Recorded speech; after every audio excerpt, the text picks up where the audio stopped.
ये आकाशवाणी रायपुर है। छत्तीसगढ़ी समाचार बुलेटिन के संग स्मिता शर्मा के जय जोहार। अब आप सुनो आज के प्रमुख समाचार। रायपुर दक्षिण विधानसभा उपचुनाव में भाजपा के प्रत्याशी सुनील सोनिहा जीत हासिल करीन। पार्टी पदाधिकारी और कार्यकर्ता मनहा फटाका फोड़ के और मिठाई बांट के जश्न मनाइन। मुख्यमंत्री हा कहिन कि मोदी के गारंटी के अनुसार ये बछर घलो किसान मन ले प्रति एकड़ 21 कुंटल धान के हिसाब ले धान खरीदी करे जावत थे। और प्रधानमंत्री नरेंद्र मोदी काली बिहनिया 11 बजे आकाशवाणी ले मन की बात कार्यक्रम के 116वां कड़ी में देश विदेश के लोगन संग अपन विचार साझा करही। अब समाचार विस्तार ले। रायपुर दक्षिण विधानसभा उपचुनाव में भाजपा के जीत के बाद पार्टी पदाधिकारी और कार्यकर्ता मनहा फटाका फोड़ के और मिठाई बांट के जश्न मनाइन। मुख्यमंत्री विष्णुदेव साय राजधानी रायपुर के एकात्म परिसर के भाजपा कार्यालय में जीत के जश्न में शामिल हुईन। ये मौका में ओमनहा कहिन कि रायपुर दक्षिण विधानसभा के चुनाव परिणाम पार्टी के नीति के जीत है। ओमनहा ये जीत बर पार्टी कार्यकर्ता मन ला धन्यवाद दीन और कहिन कि ये जीत राज्य और केंद्र के भाजपा सरकार के सुशासन पर जनता के मोहर है। ओमन कहिन कि राज्य सरकार हा प्रदेश में लोकतंत्र बर जनता के भरोसा ला बहाल करे है। मोदी के गारंटी ला राज्य सरकार हा कुछ महीना में पूरा करे के काम करे है। ये ओखर जनादेश है। मुख्यमंत्री हा विजयी प्रत्याशी सुनील सोनी के संग पार्टी कार्यकर्ता, चुनाव प्रभारी श्याम बिहारी जायसवाल, सांसद बृजमोहन अग्रवाल, शिवरतन शर्मा, सब्बू मंत्री, विधायक और पदाधिकारी मन संग क्षेत्र के जनता ला बधाई दीन है।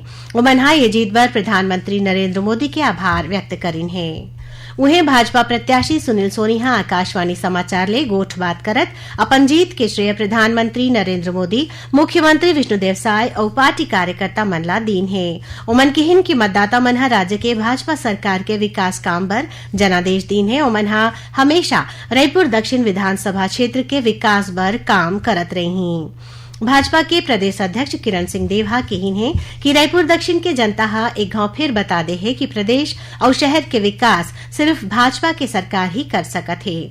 ओमनहा भाजपा प्रत्याशी सुनील सोनीला जीत के बधाई दीन और कहिन कि क्षेत्र के जनता हा मोदी के विश्वसनीयता और प्रदेश सरकार के नीति ले प्रभावित होके एक घाव फिर भाजपा ऊपर विश्वास जताए है। रायपुर नगर दक्षिण विधानसभा उपचुनाव में भारतीय जनता पार्टी के प्रत्याशी सुनील सोनिहा जीत हासिल करीन है। ओमनहा अपन प्रतिद्वंदी कांग्रेस प्रत्याशी आकाश शर्मा ला 46,000 ले ज्यादा वोट ले हराइन। ये उपचुनाव में भाजपा प्रत्याशी सुनील सोनीला 89,059, कांग्रेस प्रत्याशी आकाश शर्मा ला 42,977 वोट मिलिस। उन्हें नोटा में 1145 वोट पड़िस। विजयी प्रत्याशी भाजपा के सुनील सोनीला रिटर्निंग अधिकारी पुष्पेंद्र शर्मा हा प्रमाण पत्र दीन। रायपुर नगर दक्षिण विधानसभा उपचुनाव पर मतगणना आज बिहनिया 8 बजे ले सेजबहार के शासकीय इंजीनियरिंग कॉलेज में शुरू हुई। सबले पहली पोस्ट बैलेट की गिनती करेगी। सिखर बाद ईवीएम मशीन में दर्ज वोट के गिनती करेगी। भाजपा प्रत्याशी सुनील सोनिहा पहली राउंड ले बढ़त बनाए रहीन, जौनहा आखिरी राउंड तक बने रहीस। मतगणना भर 14 ठन टेबल लगाए गए रहीस। ईवीएम के गिनती 19 राउंड में पूरा हुईस। खबर के मुताबिक रायपुर नगर दक्षिण विधानसभा उपचुनाव में कुल 30 जन प्रत्याशी मनहा मैदान में रहीन। ये उपचुनाव में 50% ले ज्यादा मतदान दर्ज करेगी रहीस। बृजमोहन अग्रवाल के रायपुर लोकसभा क्षेत्र ले सांसद चुने जाए के बाद रायपुर नगर दक्षिण विधानसभा सीट खाली हो गई रहीस। मुख्यमंत्री विष्णुदेव साय हा कहिन है कि मोदी के गारंटी के अनुसार ये बछर घलो किसान मन ले प्रति एकड़ 21 कुंटल धान के हिसाब ले धान खरीदी करे जावत थे। ओमन कहिन कि किसान मन ला ये मामला में कोनो भी प्रकार के भ्रम में नहीं होना चाहिए। ये संबंध में भ्रम फैलाने वाला मन के खिलाफ कड़ा कार्रवाई करे जाहे। मुख्यमंत्री हा कहिन कि धान खरीदी राज्य सरकार के सर्वोच्च प्राथमिकता है। किसान मन के हित ला ध्यान में राखत खरीदी केंद्र के माइक्रो एटीएम ले 2000 ले 10,000 रुपया तक निकाले के सुविधा देगे हवे। एखर ले किसान मन ला धान बेचे बर और आए जाए बर मोटर गाड़ी के किराया और मजदूर मन के भुगतान करे में सुविधा होही। छत्तीसगढ़ी समाचार बुलेटिन आप मन आकाशवाणी रायपुर ले सुनत हव। छत्तीसगढ़ के खबर ले है आपकी वास्ता और खबर के विश्वसनीयता ले है हमार वास्ता। आकाशवाणी समाचार रायपुर के प्रादेशिक समाचार बुलेटिन के संगे संग हमार समसामयिक कार्यक्रम आप रेडियो के संग अपन मोबाइल में घलो सुन सकत हो। आकाशवाणी समाचार फेसबुक, ट्विटर और यूट्यूब में घलो हावय। हमारे फेसबुक पेज हरे Chhattisgarh news on AIR, Twitter handle CGAIR news और हमारे यूट्यूब चैनल हरे छत्तीसगढ़ AIR न्यूज। तो अब रेडियो के संगे संग आपके मोबाइल के माध्यम ले हम आप तक पहुंचत हन। छत्तीसगढ़ के हर खबर पर सुनत रहो आकाशवाणी समाचार। अब आगू बाढ़बो बाचे समाचार कोती। प्रधानमंत्री नरेंद्र मोदी काली बिहनिया 11 बजे आकाशवाणी ले मन की बात कार्यक्रम में देश विदेश के लोगन संग अपन विचार साझा करही। ये मासिक रेडियो कार्यक्रम के 116वां कड़ी होही। ये कार्यक्रम आकाशवाणी और दूरदर्शन के जम्मू नेटवर्क, आकाशवाणी समाचार वेबसाइट और news on AIR mobile app में प्रसारित करे जाही। इमा आकाशवाणी समाचार, DD न्यूज, प्रधानमंत्री कार्यालय या सूचना और प्रसारण मंत्रालय के यूट्यूब चैनल में घलो सीधा प्रसारित करे जाही। हिंदी में प्रसारण के तुरते बाद क्षेत्रीय भाषा मन में घलो ये कार्यक्रम ला प्रसारित करे जाही।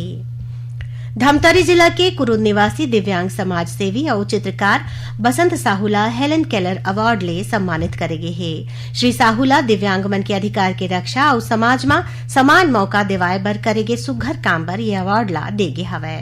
मुख्यमंत्री विष्णुदेव साय हा फोन करके श्री साहूला अवार्ड दे जाए मां बधाई और शुभकामना दीन है। मुख्यमंत्री हा किहिन की प्रदेश आपके भावना और उपलब्धि ले गौरव महसूस करत है। समाज सेवी और चित्रकार बसंत साहू हा अपन कला के माध्यम ले छत्तीसगढ़ के लोक कला, परंपरा और सामाजिक मुद्दा ला जीवंत राखे हैं। उनकर चित्र मन में छत्तीसगढ़ी लोक नृत्य, पारंपरिक वेशभूषा और समाज के समस्या दिखथे। केंद्र सरकार के युवा कार्यक्रम और खेल मंत्रालय हा विकसित भारत युवा नेता संवाद के तहत विकसित भारत चैलेंज प्रतियोगिता कराए जाही। नेहरू युवा केंद्र संगठन रायपुर के जिला युवा अधिकारी अर्पित तिवारी हा आज रायपुर में राखे गे एक पत्रकार वार्ता में बताएं कि यह प्रतियोगिता 4 चरण में कराए जाही, जेमा 15 ले 29 बछर के युवा मन हा भाग ले सकही। इनकर पंजीयन अवैया 25 नवंबर ले 5 दिसंबर तक mybharat.gov.in में करे जाही। ये प्रतियोगिता जिला, राज्य और राष्ट्रीय स्तर में आयोजित करे जाही। प्रतियोगिता के पहले चरण में अवैया 5 ले 10 दिसंबर तक ऑनलाइन क्विज प्रतियोगिता कराए जाही। प्रदेश के आने जिला संग्रह कोंडागांव जिला में 21 नवंबर ले नसबंदी पखवाड़ा शुरू हो गए है। जिला के मुख्य चिकित्सा और स्वास्थ्य अधिकारी डॉक्टर RK सिंहा प्रचार प्रसार बर बनाए गए सारथी रथ ला हरा झंडा दिखा के रवाना करें। सुनैया मन ल बता दन की काली इतवार के हल्बी और गोंडी बोली में समाचार बुलेटिन प्रसारित करे जाही। ये दोनों बुलेटिन आकाशवाणी जगदलपुर ले प्रसारित करे जाही, जेला बस्तर संभाग में सुने जा सकी। हल्बी में समाचार बुलेटिन बिहानिया 7:30 बजे ले और गोंडी में समाचार बुलेटिन संझा 6:30 बजे ले प्रसारित करे जाही।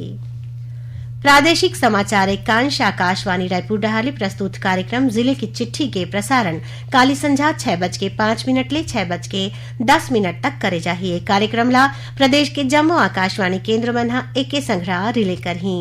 ये बखत के अंक में बेमेतरा जिला के गतिविधि के बारे में जानकारी दे जाही। कोरिया जिला में पटना थाना क्षेत्र के ग्राम चंपाझर ले पाछू 3 दिन ले लापता कक्षा 7वीं के छात्र के शव हा जंगल में मिले है। वहीं छात्र के गुमशुदगी के रिपोर्ट के बाद पुलिस डहाले दूसर स्कूली लइका मन ले पूछताछ करेगी, जेकर बाद एक जन छात्र हा अपन घर में फांसी लगा के आत्महत्या कर ले है। घटना के सूचना मिले के बाद बैकुंठपुर DSP कविता ठाकुर और पटना थाना के प्रभारी विनोद पासवान हा फॉरेंसिक एक्सपर्ट और डॉग स्क्वाड की टीम के संग मौका में पहुंचिन और घटना के जांच शुरू कर दे हैं। उन्हें शवला पोस्टमार्टम पर भेज दे गए है। रिपोर्ट आए के बाद इस मौत के कारण के पता चल सकी। आखिर में प्रमुख समाचार एक घाव फिर।